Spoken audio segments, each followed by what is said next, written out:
কখনো দেখেছেন ice cream stick দিয়ে বানানো বাইসাইকেল?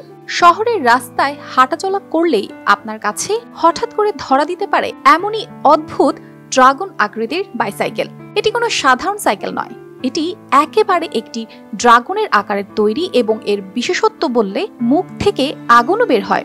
শুনতে অবিশ্বাস্য লাগলেও চীনের কাইয়ুয়ান শহরের শানচাও নামের এক উদ্ভাবক প্রায় 10 মাস ধরে রাত দিন খেটে এই বাইসাইকেলটি তৈরি করেছেন। এই বাইসাইকেলের ওজন প্রায় 20 কেজিরও বেশি, যা বানাতে 22,000 আইসক্রিমের কাঠি ব্যবহার করা হয়েছে।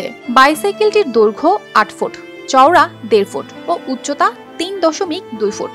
শুধু আকৃতিতে সীমাবদ্ধ নয় এই বাইসাইকেল, এটির মুখ দিয়ে বের হয় আগুন। সিগারেটে আগুন ধরাতে লাইটারের মতোও কাজ করে। এছাড়া অন্ধকারে চলতে রঙিন আলো জ্বালাতে পারে।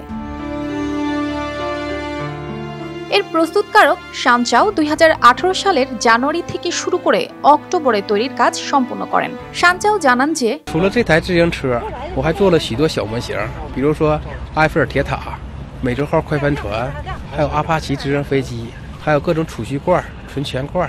বাইসাইকেলের পাশাপাশি তিনি আরও ছোট ছোট মডেল যেমন আইফেল টাওয়ার, আমেরিকার পালতোলা নৌকা, অ্যাপাচি হেলিকপ্টার ইত্যাদি ডিজাইন করেন। এমনকি তিনি বিভিন্ন আকর্ষণীয় মিউজিক বক্স এবং মাটির ব্যাংকের মতো টাকার বাক্সও তৈরি করেন। শানচাওয়ের মতো একজন সৃজনশীল উদ্ভাবক, যিনি আইসক্রিম স্টিকের মতো সাধারণ জিনিস দিয়ে এমন অদ্ভুত এবং অভিনব কাজ করেছেন, তার এই চমৎকার উদ্ভাবনী সৃষ্টির জন্য দুনিয়া জুড়ে প্রশংসাও পেয়েছেন।